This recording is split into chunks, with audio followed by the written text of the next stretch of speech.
오늘 우리에게 주시는 하나님의 말씀은 마태복음 20장 20절에서 28절입니다.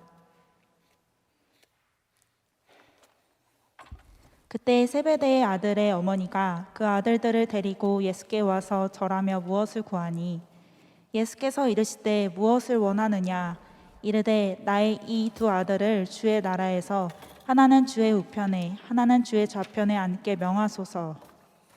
예수께서 대답하여 이르시되 너희는 너희가 구하는 것을 알지 못하는도다. 내가 마시려는 잔을 너희가 마실 수 있느냐? 그들이 말하되 할 수 있나이다. 이르시되 너희가 과연 내 잔을 마시려니와 내 좌우편에 앉는 것은 내가 주는 것이 아니라 내 아버지께서 누구를 위하여 예비하셨든지 그들을 얻을 것이니라. 열 제자가 듣고 그 두 형제에 대하여 분이 여기거늘 예수께서 제자들을 불러다가 이르시되 이방인의 집권자들이 그들을 임의로 주관하고 그 고관들이 그들에게 권세를 부리는 줄을 너희가 알거니와 너희 중에는 그렇지 않아야 하나니 너희 중에 누구든지 크고자 하는 자는 너희를 섬기는 자가 되고 너희 중에 누구든지 으뜸이 되고자 하는 자는 너희의 종이 되어야 하리라. 인자가 온 것은 섬김을 받으려 함이 아니라 도리어 섬기려 하고 자기 목숨을 많은 사람의 대속물로 주려 함이니라. 아멘. 아멘. 목소리 잘 들리죠? 네. 자, 오늘은 하루하루라는 제목으로 말씀 함께 나누도록 하겠습니다. 어제 제가 한 청년이랑 같이 밥을 먹으면서 이야기를 좀 나누는데 신앙에 관한 얘기를 좀 나눴었습니다. 뭐 이런저런 얘기를 했는데 그 중에서 들었던 생각은 뭐였냐면은 보통 뭐 그 청년뿐만 아니라 저도 그렇고 많은 뭐 어른들이나 이 그리스도인들이 비슷한 생각을 가지고 있는 것 같아요. 뭐냐면 우리들에게 이 신앙의 관심사는 특별히 내가 어떻게 열심을 내야지 이게 우리의 신앙의 기준이라고 생각할 때가 있습니다. 그러니까 내가 하나님 앞에 얼마나 열심을 내고 무슨 일을 하는가 이게 내 신앙의 척도라고 생각할 때가 많죠. 그러다 보니까는 많은 사람들이 관심을 갖고 집중하는 게 뭐냐면 내가 가지고 있는 이 마음, 신앙을 어떻게 표현하고 어떤 방법으로 드러내야 되는지에 관심을 많이 갖기 마련입니다. 근데 주님께서는 예수님께서 우리에게 말씀하실 때는 이 신앙을 표현하는 방식, 방법보다 그 전에 먼저 우리가 집중해야 될 것을 가르쳐 주고 계신데 그건 뭐냐면요. 우리의 관점, 우리가 세상을 바라보는 초점이 변하길 원합니다. 그러니까 핀트가 맞아야 된다고 하죠. 그러니까 우리가 바라보던 게 핀트가 맞지 않으면 아무리 거기 위에다 내가 열심을 내고 무슨 일을 해도 이게 무너지기 쉽습니다. 그래서 주님께서 우리에게 말씀하실 때 신앙의 가장 기본, 기초가 되는 것, 즉 믿음을 가지고 시작하는 것의 가장 중요한 것은 내 관점이 변해야 된다는 거죠. 관점이 왜 중요하냐면요, 관점이 변해야 가치관이 변합니다. 즉 내가 바라보는 게 변해야 생각이 변화되고요, 그래야만 내 삶이 변화되기 시작을 하는 거죠. 이게 왜 중요하냐면요, 관점이 변하고 가치관이 변하고 생각이 변하고 그리고 난 다음에 삶의 모습들, 즉 내가 주를 위해서 어떻게 살아갈 것인지 이게 그 위에 쌓여져야 되거든요. 그리고 난 다음에 주를 위한 열심이나 애씀, 노력이 빛이 되고 진짜 열매가 되는 것이죠. 자, 그러면은 우리가 어디에 초점을 맞추고 살아가야 할까요? 일단 세상의 관점과는 전혀 다른 관점으로 살아야 합니다. 뭐 예를 들면요, 정말 높은 위치 아니면 능력 있는 사람 중에 한 사람이라고 치면, 아니면은 유명한 사람, 유재석이 만약에 그리스도인이다, 교회를 다녀요 유재석이. 그래서 TV에 나올 때마다 자기가 신앙을 갖고 있는 걸 이야기하고 표현하고 막 그래요. 그런 사람이 전도를 하고, 유재석이 예를 들면 방송에서 본인이 신앙을 가지고 있음을 드러낸다면, 그래서 좋은 영향력을 끼친다면 복음을 증거하는데 우리에게 이익이 될까요? 안 될까요? 아마도 되겠죠. 당연한 이야기입니다. 이왕이면은 예를 들면 손흥민, BTS, 유재석 이렇게 유명하고 나름대로 많은 사람들이 알고 있고 그래도 성공했던 사람들이 하나님을 믿고 그리스도인임을 고백하면서 복음을 증거하는데 앞장선다면 좋은 영향력이 어느 정도는 있겠죠. 근데 이게 참 위험한 생각입니다. 그게 틀리다는 얘기는 아니고요. 왜 그러냐면요. 우리도 그러다 보면은 그런 생각들을 많이 가지기 마련이죠. 어떤 생각을 하냐? 내가 그들처럼 누구처럼 보란 듯이 좀 잘 성공하고 어느 위치까지 올라갔을 때, 그리고 나서 내가 하나님을 믿는 믿음을 드러내고 하나님이 하셨다고 고백할 때 얼마나 멋이 있습니까? 그리고 나도 그런 삶을 살고 싶어 하잖아요. 근데 이게 왜 위험하냐면 그게 잘못됐다는 것이 아니라 그 생각 밑에 깔려 있는 건 뭐냐면 내가 그런 위치나 충분한 성공을 하지 못할 때는 하나님의 영광을 드러내거나 나타내지 못한다라는 생각이 나도 모르게 그 바닥에 깔릴 수 있기 때문이죠. 자, 오늘 성경 본문에도 비슷한 내용이 나옵니다. 그 세베대 두 아들이 있는데 그 엄마가 등장을 해요. 근데 예수님께 뭐라고 이야기하냐? 우리 두 아들이 있는데 예수님, 이 아들들을 예수님 오른쪽 왼쪽, 즉 예수님의 중요한 사람으로 세워서 사용해 주세요. 이렇게 청탁을 하는 겁니다. 그러니까 아들이 잘 됐으면 하는 마음으로 엄마가 청탁을 했겠죠. 근데 예수님이 그 얘기를 들으시고 뭐라고 하시냐? 그러지 마라. 그리고 하신 게 오히려 성공하려면 낮아져라, 섬겨라, 종이 되라, 이렇게 말씀을 하세요. 그러니까 예수님께서 말씀하시는 이치랑 우리가 기본적으로 가지고 있는 생각과 이치가 정반대예요. 하나님 나라의 이치와 세상의 이치가 정반대인 거죠. 우리 생각에는 그래도 영향력을 끼치고 선하게 주를 위해서 영광을 돌리기 위해서라면 예수님 오른쪽 왼쪽 정도는 앉아야 되고, 이왕이면은 유재석이나 정말 BTS나 이렇게 세계적으로 유명한 사람이 되었을 때 손흥민 같은 사람이 그리스도인임을 고백하면서 복음을 막 증거한다고 치면 그래야 좋은 일들이 많이 일어날 것 같은데, 근데 예수님께서는 거꾸로 말씀을 하신단 말이에요. 오히려 낮아지고 섬기는 자리가 되고 종이 되어야 하늘에서 높은 자가 될 것이다. 즉 하나님이 그를 인정하실 거다, 이렇게 이야기를 하고 있는 겁니다. 그 얘기를 하고 났을 때 제자들의 오늘 본문에 보면 반응이 어땠냐면요, 막 시기하고 질투했어요. 왜 그랬을까요? 자기들도 나름대로 그 높은 위치나 예수님께 인정받고 칭찬받고 성공하는 자리에 올라가고 싶은데 이 두 친구의 엄마가 와서 청탁을 하니까 그게 기분 나빴던 거죠. 아마 제자들 마음 가운데도 그런 마음이 있었을 겁니다. 나도 성공하고 싶은데, 나도 인정받고 싶은데, 이왕이면 남들이 우러러보는 자리에 올라가서 주를 위해서도 헌신하고 나도 내 나름대로 그 성공과 남들로부터 인정받음을 누리고 싶은 마음이 그들 마음 가운데 있었겠죠. 그러니까 그 얘기를 듣고 발끈 화를 냈던 것이죠. 자, 그러면 왜 예수님께서는 이것들을 거꾸로 말씀하실까요? 분명 우리가 알고 있는 것, 그렇게 영향력 있는 사람이 그리스도인이 돼서 복음을 증거하는 게 우리에게 충분히 훨씬 더 좋은 일이라는 것을 우리가 알고 있는데 왜 하필이면 예수님은 거꾸로 이야기를 하셨을까요? 여기에 대한 이 관점이 바뀌지 않는 한 우리의 믿음이 성장하는 것은 매우 힘이 듭니다. 즉 우리가 이것을 받아들이고 이해하고 그대로 살아내지 못하면요, 우리도 제자들처럼 나도 모르게 누구에게 얘기하진 않았지만 내 마음속 깊은 곳에는 그래도 이왕이면 그런 자리가 돼서 영광을 돌리는 게 낫지, 이 마음이 계속해서 자리를 잡게 되고요, 그게 우리의 믿음을 무너뜨릴 수 있는 아주 위험한 요소가 될 수 있다는 것이죠. 25장에 보면요, 세 가지 비유 정도가 나옵니다. 그러니까 25장에 보면 예수님께서 하나님 나라를 설명하시면서요, 비유로 계속 말씀을 하시거든요.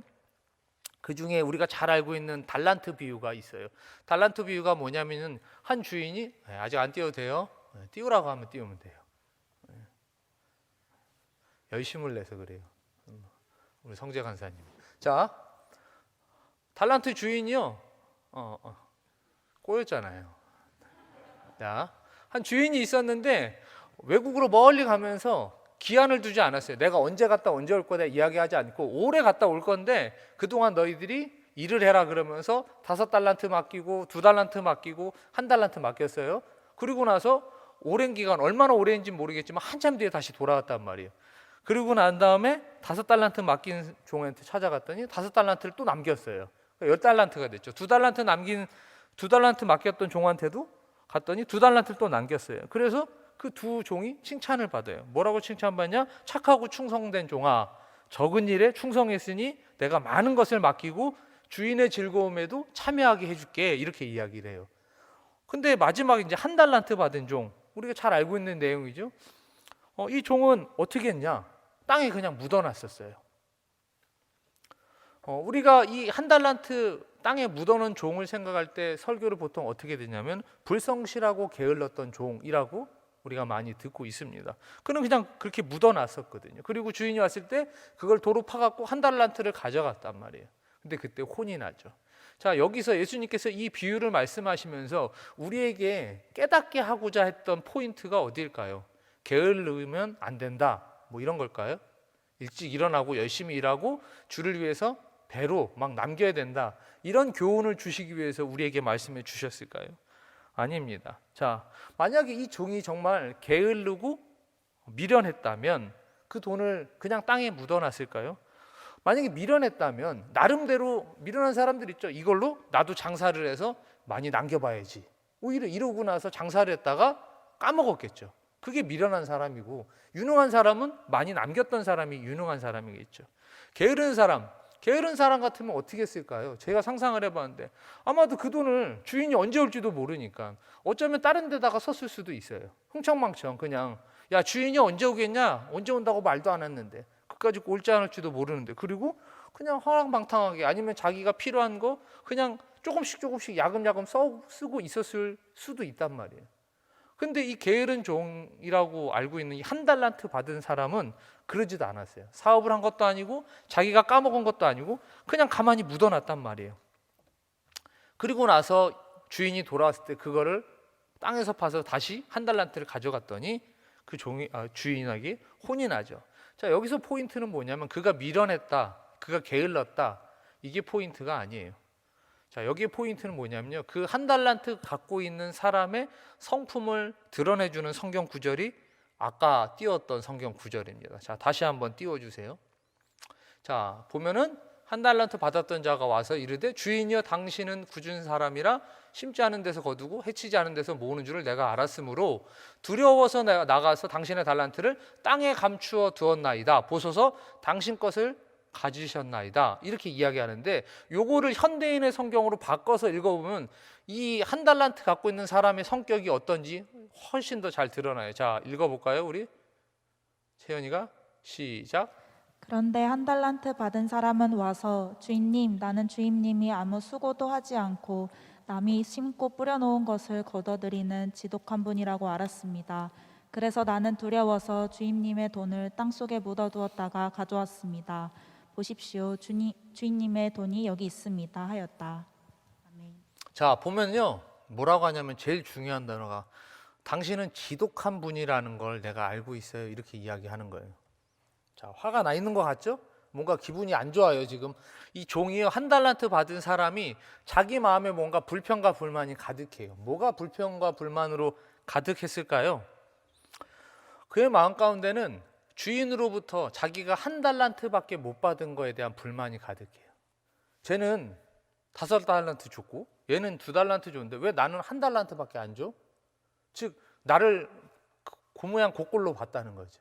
자기가 생각할 때 주인이 나를 소홀히 여기는구나, 나를 능력 없는 사람으로 여기는구나, 거기에 대한 불평과 불만이 가득했어요. 그러니까 그 한 달란트를 통해서 뭔가를 하려고 하는 것이 아니라 짜증이 나고 화가 나니까 그냥 묻어놨다가 주인이 오고 난 다음에 자기가 가지고 있던 그 감정을 드러내는 거죠. 당신은 정확한 사람 아니냐, 계산이 확실한 사람 아니냐, 지독한 사람 아니냐, 그러니까 당신 거 그냥 내가 그대로 갖고 왔다, 이렇게 불평과 불만을 드러내고 짜증을 부리고 있던 거죠. 그때 주인이 그에게 뭐라고 하냐, 악하고 게으른 종아, 이렇게 혼을 내기 시작을 합니다. 우리는 보통 악하고 게으른 종이라고 할 때 이 종의 성격 특징을 게으른, 여기에 초점을 맞추고 설교를 많이 들었어요. 그러다 보니까 우리가 자꾸 한 달란트 받고 땅에 묻었던 종은 게을렀구나, 그래서 혼났구나, 이렇게 생각을 하거든요. 근데 악하고 게으른 종, 그럼 여기서 우리가 뒤에 나오는 단어 게으른에 집중할 것이 아니라 앞에 먼저 얘기했던 악한 종아라고 얘기했던 부분에 훨씬 더 집중을 하고 성경을 봐야만 하는 거죠. 자, 왜 주인이 이 종 보고 악하다고 했을까요? 돈을 안 남겨서? 게을러선 뒤에 나오니까는 그건 아니에요. 그럼 왜 그랬을까요? 이익을 안 남기고 이문이 없어서 주인이 기분 나빴을까요? 아니에요. 여기서 주인이 기분 나빠하고 이 종에게 이 악한 종아라고 얘기했던 거는 이 종이 스스로 주인이 자기에게 준 이 사명을 기쁨으로 충성을 다하지 않았던 것, 그게 바로 악한 종의 포인트예요. 즉 주인이 와갖고 이 종에게 나무랬던 거는 내가 너에게 일을 맡겼는데 그의 마음 가운데는 남들보다 작은 일이라고 소홀히 여기고 그 일에 대해서 충성하지 않고 그냥 땅에 묻어놨던 그것, 그가 얼마를 남겼느냐는 별로 중요하지 않아요. 왜냐하면 주인의 입장에서는요, 이거나 5달란트나 2달란트나 1달란트나 크고 작음의 구분이 별로 없어요. 왜냐하면 5달란트 남긴 종에게도 네가 작은 일에 충성했다 이렇게 얘기했단 말이에요. 그러니까는 주인의 입장에서는 이게 크냐 작으냐는 아무 의미가 없는 일이었어요. 근데 그 일을 맡은 종의 입장에서는 스스로가 이건 작은 일이야, 나는 별 볼 일 없는 일이야, 쟤들은 5달란트 2달란트 받았는데 나는 겨우 이까짓 거 맡겼어, 이런 마음으로 그 일을 안 해버렸죠. 그래서 주인이 화가 난 이유는 너 어떻게 내가 너에게 맡긴 일을 소홀히 여기고 그 일을 기쁨으로 하지 않았냐, 여기에 대해서 주인이 화가 났던 겁니다. 여러분, 우리가 신앙생활을 하면서 맨 처음에 이야기를 했던 거, 우리 안에는요 계속해서 그런 생각이 있어요. 내가 어떻게 열심을 내지? 라고 생각을 하면서 같이 생각하는 것들은 뭐냐면, 무엇으로 하나님께 어떤 일을 통해서 주님을 위해서 내가 살아갈 수 있을까? 여기에 밑바탕에 계속 깔려 있어요. 내가 큰 일을 해야 되고 큰 성과를 내야만 되고 하나님 앞에 보란듯이 세상 앞에서 인정받기 위해서 내가 성공하고 높은 자리에 가서 떠들썩하게 짠 하고 하나님의 영광을 나타내야 한다는 이 생각이 바로 욕심을 믿음으로 잘 포장해 갖고 그 일을 통해서 성공하고자 했던, 어쩌면 나를 속이고 있는 그 마음이 우리 안에 도사리고 있을지 몰라요. 근데 주님께서는 우리에게 뭐라고 말씀하시냐면, 네가 무슨 일을 하느냐보다는 어떠한 가치관으로, 어떠한 시각으로 하나님의 일을 대하는지가 우리에게 훨씬 더 중요하다고 오늘 성경은 가르쳐주고 있는 겁니다. 여러분, 믿음이 뭘까요? 신앙생활 한다는 게 뭘까요? 신앙은요, 신앙을 통해서 내 자존심을 세우거나 내 이름을 드러내거나 내가 성공하거나 이것을 위해 사용되는 도구나 방법이 믿음이 아닙니다. 믿음을 통해서 우리가 성공하려고, 믿음을 통해서 내가 보란듯이 어느 위치에 가려고, 그러기 위해서 우리가 믿음을 갖는 건 아니란 말이에요. 주인이 종에게 맡기는 일, 하나님이 나에게 허락하신 그 삶을 살아가는 것이 바로 믿음이고 신앙생활인 거죠. 믿음을 통해서 우리가 기억해야 될 것은, 즉 이 1달란트 받은 사람, 그리고 예수님 앞에 나와서 자신의 아들들을 부탁하면서 예수님의 오른쪽 왼쪽 높은 자리에 앉아서 일을 하길 원했던 이 세베대 두 아들의 엄마, 동일한 것은 뭐냐면 그들 마음 가운데 지금 내가 할 수 있는 것으로 하나님께 영광을 돌린다라는 생각보다 나에게 주어지는 것들이 훨씬 더 컸을 때, 내가 할 수 있는 일이 많아졌을 때, 성공했을 때, 능력이 있을 때 주를 위해서 무언가를 하겠다라는 욕심과 그런 착각들이 그들 마음 가운데 가득했다는 것이죠. 자, 달란트 비유를 통해서 우리가 기억해야 될 것은 뭐냐면, 내가 하고 있는 일이, 내가 지금 하는 일이 나의 능력이 아니라요, 내가 무엇을 하든지 그 일을 어떻게 하는지가 우리의 진짜 능력입니다. 내가 큰 일을 하고 있다고 해서 내가 큰 능력을 가지고 있는 게 아니에요. 내가 작은 일을 한다고 해서 내가 부족한 자가 아니라, 크든 작든 내가 그 일을 어떻게 해내고 있는지 하나님이 나에게 맡기셨음을 믿음으로 고백하면서 최선을 다해서 나아가는 것, 그것이 하나님께서 인정하시는 진짜 믿음이라는 것이죠. 25장에 보면 몇 가지 비유가 나온다고 제가 말씀을 드렸거든요. 마지막 비유가 뭐냐면요, 한 임금이 나와서 그런 얘기를 해요. 뭐냐면은 25장 40절. 자, 이건 성경 한번 띄워주세요. 있죠? 자, 보면요, 내가 분명히 말하지만 너희가 이 보잘것없는 사람 하나에게 하지 않은 일이 곧 내게 하지 않은 일이다, 이렇게 되어 있어요.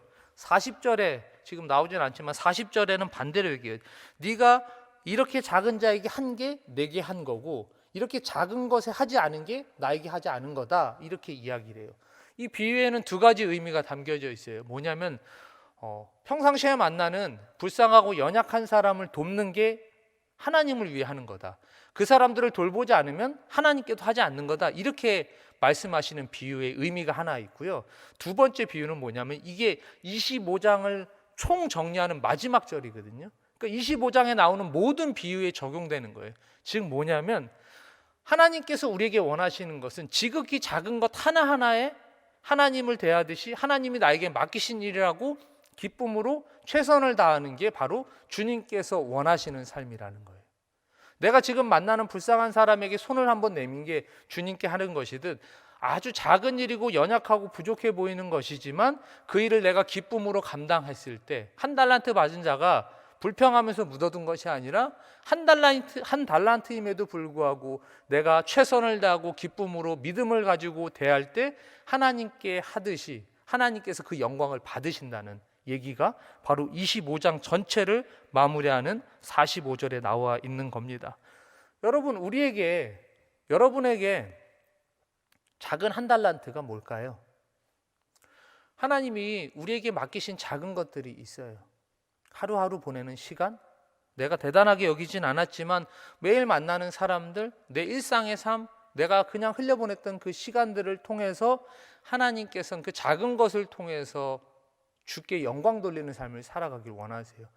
오늘 마지막 주에 1년의 마지막 주, 한 해를 뒤돌아보면은 코로나 때문에 우리가 제대로 한 게 아무것도 없어요. 뭐 개인의 삶은 어떤지 모르겠습니다. 학교를 가지 못해요. 직장도 갔다 왔다 재택을 하기도 하고 또 이런저런 삶을 다양하게 살아가고 있지만 한 해를 돌이켜보면요, 뭐 하나 제대로 해놓은 게 아무것도 없는 것 같아요. 저도 마찬가지였어요. 내가 올 한 해 뭐 했지? 뭐 중간에 젊은이교회로 오긴 했지만 와서 젊은이교회 있을 때나 그 전에 교구에 있을 때나 한 해 동안 마땅히 한 게 없는 것 같아요. 그럼 우리는 올 한 해 망친 건가요? 실패한 건가요? 내년에도 코로나가 또 이어질 것 같은데 내년도 결국 이 모양 이 꼴로 또 망한 채로 살아가야 할까요? 아니요. 하나님께서는요, 우리의 삶을 통해서 대단하고 엄청난 것을 기대하는 것이 아니라 그냥 하루하루 하나님께서 나에게 주신 너무나도 작은 것 같지만 지극히 일상적인 그 삶 가운데 내 믿음을 사용해서 최선을 다하고 그 일을 통해서 하나님께 영광 돌리길 원하고 계신 것이죠. 이게 세상의 이치와는 정반대예요. 세상에서는요, 그렇게 해선 성공할 수 없죠. 인정받을 수 없어요. 뭔가를 그래도 만들어내야 하지만 하나님 나라에서는 거꾸로 살아갈 때 내 생각을 바꾸고 가치관을 바꾸고 내 시각을 바꿔 나갈 때 그때 하나님께서 그를 인정하시고 그를 높은 자로 세우신다고 말씀하고 계신 겁니다. 스데반 알죠? 우리가 성경에 나오는 이 스데반 집사를 참 많이 들었습니다. 복음을 증거하고 돌에 맞아 죽었는데 마지막까지 죽으면서 그의 얼굴이 천사의 얼굴 같았다. 이 내용이 성경에 나와서 설교로도 많이 듣죠. 근데 스데반이 성경에서 차지하는 분량이 얼마나 될까요? 정말 작아요. 너무나도 작은 정말 한 사건이거든요. 한 장이 채 되지 않는 그 사건에서 나오는 스데반을 우리도 기억할 뿐만 아니라 하나님도 그를 귀하게 여기셔서 성경의 한 자리를 차지하고 있어요. 그의 업적이 대단했을까요? 그가 했던 일들이 많았을까요? 그렇지 않아요. 우리가 그를 인정하고 기억하고 하나님이 그를 천사의 얼굴과 같았다라고 성경을 통해 기록하고 있는 것은요, 그가 많은 일을 해서 큰 일을 해서 그게 아니라 그냥 주어진 삶을 하루하루 살아내고 믿음으로 반응하고 끝까지 하나님 부르시는 그날까지 그 믿음을 잘 지켜나갔기 때문에 그 삶을 통해서 대단한 것 같지 않았지만 하나님의 살아계심을 드러냈기 때문에 그를 우리도 기억하고 하나님도 기억하고 있는 것이죠. 우리는 하나님 부르시는 그날까지 계속해서 또 시간을 또 주어진 삶을 살아내야 합니다. 어쩌면 우리가 평생 동안 그런 유명한 사람이 되지 못할 수도 있어요. 하지만 괜찮아요. 여러분, 만약에 우리가 유명한 사람이 되어야만 주를 위해 일할 수 있다면, 내가 많은 일을 하고 큰 일을 해야만 하나님께 영광을 돌릴 수 있다면, 우리가 부족하고 연약할 때는 우리는 아무것도 못하는 사람인가요? 그리고 제일 중요한 거는 그렇다면 하나님은 왜 필요하실까요? 하나님은요, 우리의 연약함 가운데 일하시는 분이십니다. 우리가 아무것도 할 수 없음에도 불구하고 내가 하는 것이 지극히 너무나도 부족하고 연약하고 어쩌면 남들에게 드러낼 것조차 하나 없는 삶인 것 같아도 하나님께서 그런 사람들을 통해서 일하시는 분이 하나님이십니다. 그래서 내가 내 삶을 통해서 하나님의 영광을 드러내길 원한다면 하나님을 먼저 의지하는 거예요. 내가 어느 위치에 가지 않아도, 어떤 일을 하지 않아도, 내가 세상 사람들이 인정하는 그런 방법이 아니어도 하나님께서 나와 함께 하심으로 내 주어진 오늘 하루의 시간, 내가 보내는, 나와 함께하는 우리의 가정, 우리 학교, 일터, 그곳에서 내 믿음을 다해서, 최선을 다해서 기쁨으로 살아간다면 세상 사람들이 인정하는 것이 아무것도 없을지라도 하나님의 나라에서는 하나님께서는 나를 기억해 주시고 인정해 주시고 칭찬해 주실 것입니다. 여러분, 한 해를 마무리하고 또 새로운 한 해를 우리가 살아내야 돼요. 많은 계획들을 또 세우시겠죠. 그 계획이 때로는 무너질 수도 있고 때로는 이루어질 수도 있겠죠.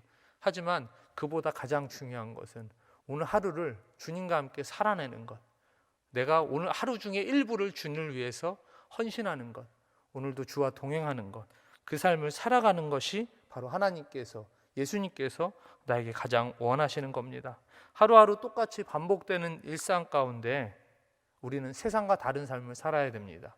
세상과 다른 삶은요, 세상 사람들보다 더 잘 대하고 성공하는 것이 아니라 세상 사람들과 똑같은 것 같지만 그 삶을 통해 믿음을 드러내는 것, 그 안에서 하나님을 만나고 하나님이 주시는 것을 누리며 감격하며 기뻐하며 찬양하며 살아가는 것이 바로 우리에게 주어진 삶이라는 것이죠. 말씀을 정리하겠습니다. 오늘 시간이 없어서 제가 짧게 지금 막 왔는데, 여러분 우리가 기억해야 될 거 있어요. 찬양할 거예요. 네. 시간 2시에 끝낼 겁니다. 말씀을 정리하는데, 여러분 청년의 때에 우리가 정말 중요하게 기억해야 될 것이 무엇이냐면 바로 이 부분이에요. 여러분들이 지금 새로운 삶을 시작하고 세상을 향해 나아가는 그 첫 발걸음들이 무언가를 이루어야만 된다고, 그래야만 하나님이 나를 통해서 일하시겠지, 그래야만 인정받겠지, 칭찬받겠지, 이런 마음으로 나아가면 위험해요. 물론 하나님이 그렇게 사용하실 수도 있죠. 하나님이 또 선하게 귀한 곳에 여러분들을 통해서 귀한 통로로 사용하실 수도 있어요. 근데 그거는 우리의 생각이 아니라 하나님의 뜻 안에 있고요. 우리는 준비를 하는 거죠. 어떤 준비를 할까요? 하나님, 내가 내 위치나 내 자리나 내게 주어지는 어떤 상황이 펼쳐지더라도 그 상황 가운데서 그 시간들을 통해서 하나님을 위해 최선을 다해서 살겠습니다. 믿음을 최선을 다해서 드러내며 믿음 안에서 살아가겠습니다.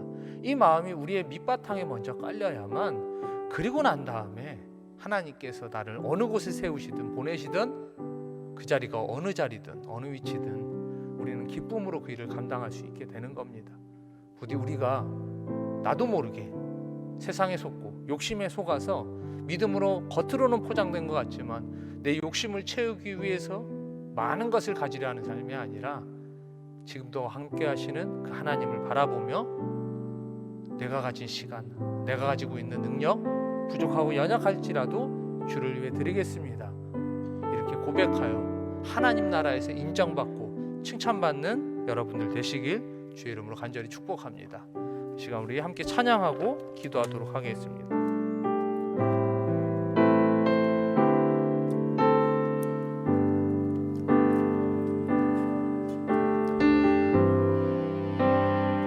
찬양합니다. 주 나의 모습 보네, 상한 나의 맘 보시네. 주 나의 눈물 안에 홀로 울던 맘 아시네. 다시 한번 고백합니다. 주 나의 모습 보네, 주 나의 모습 보네, 상한 나의 맘 보시네. 주 나의 눈물 안에 홀로 울던 세상 소망 세상 소망 다 사라져가도 주의 사랑은 끝이 없으니 살아가는 이 모든 순간이 주 은혜임을 나는 믿. 다시 한번 고백합시다. 세상 소망 세상 소망 다 사라져가도 주의 사랑은 끝이 없으니 살아가는 이 모든 순간이 주 은혜임을 나는 믿네. 자, 이 시간 우리 함께 기도하겠습니다. 기도하실 때 여러분들 마음 가운데 다시 한번 하나님, 나의 부족함과 연약함 때문에 주를 위한 이 헌신의 마음이 사라지지 않게 하여 주시고, 내가 있는 그 자리에서 내가 할 수 있는 그것을 통해서 내 시간을 드리고 내 삶을 드리고 내 열정을 하나님께 드릴 수 있는 믿음 허락하여 주시옵소서. 이 시간 여러분들 주님 앞에 간절한 마음으로 기도하면서 주를 위해 헌신하겠다고 결단하고 다짐하셨으면 좋겠습니다. 우리 주여 한번 부르짖고 기도하도록 하겠습니다. 주여, 아버지 하나님, 이 시간 저희들 다시 한 번 더 기도하며 나아갑니다.